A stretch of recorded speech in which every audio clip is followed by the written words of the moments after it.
All right, 304. Welcome back to Station 5. This is our final station of the Assessment Formats module. And this one's going to be focused on essay questions, which are the type of assessment item that are probably the most different from the four that we have discussed previously. And so to get things started, what I'd like you to do is to pull out that note sheet once again. And in the box provided, I would like you to pause the video and take 3 to 5 minutes to simply respond to this discussion prompt. Discuss some of the things you have learned about grading and/or assessment throughout class this semester. I'm referring to the class EDU 304, Assessment and Evaluation in the Classroom. So go ahead and take 5 minutes or so. I don't want an entire page written about this, but just respond to this essay question as if this were an essay on at the end of one of the assessments that I might provide to you. And then once you're finished, go ahead and hit resume, and we will continue.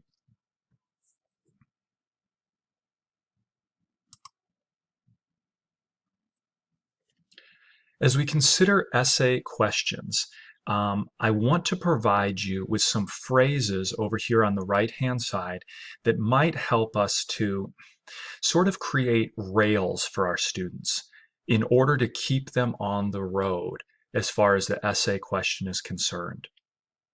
One of the great challenges of essay questions is that students are often easily able to get off track and to lose focus on the content that you actually want them to discuss.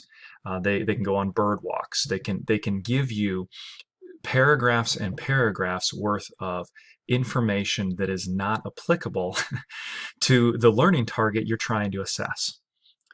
Well, on the other hand, one of the beauties of essay questions are that they allow students to explain and to justify in greater detail why they believe what they believe.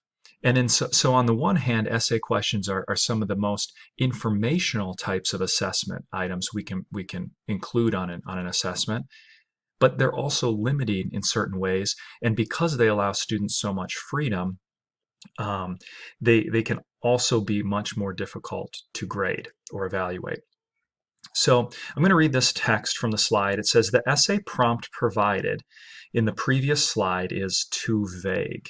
All right, think about what the directions I gave you. Discuss.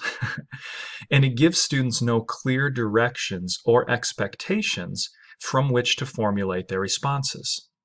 So if you think about this, all 11 of you could have responded to this question that I provided you with, discuss some of the things you've learned about grading or assessment. You could have all responded differently, but yet all been correct, because the way that I formatted the question didn't really give you a clear direction. It didn't provide bumpers or rails to keep you on the road, so to speak. Well-written essay questions, on the other hand, target a specific learning level. Remember Bloom's and the particular levels of learning and understanding that they are associated with. And well-formatted essay questions use words that aim students towards the approach that they should take in organizing their responses. So in other words, the prompt that I provided you at the beginning of this station is a poorly worded prompt. What I would like you to do is to use the chart on the right to rewrite the prompt up here in red from the previous slide.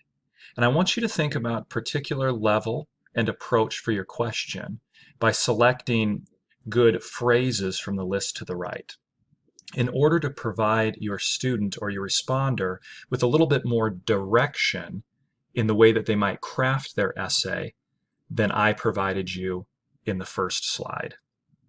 Go ahead, pause the video, and take your time in rewriting or reformatting this essay question.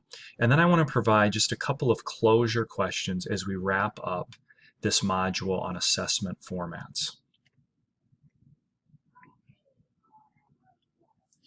So a couple of questions for you to consider.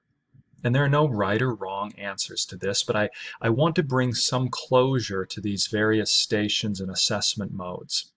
The first question I'd like you to consider is this. Which assessment type, based upon your own personality, do you prefer as a learner? Multiple choice, true and false, matching, completion, essay, and why do you think it is that you particularly prefer that assessment type? Question number 2. Which assessment type allows students to best demonstrate their learning? And I'll admit up front, this is kind of a trick question, but I'd like you to try to answer it and then justify, based upon your experiences in this module, why you believe that assessment format might be best. And then finally, in your role as a pre-professional teacher, which assessment types do you believe will be the easiest and also the most challenging to create as a teacher? And then, of course, why do you believe so? Once you've completed that, you should have your note sheet finished, and I'd like you to just go ahead and save that and then upload it under coursework for Module 4 so that you are able to receive credit for that.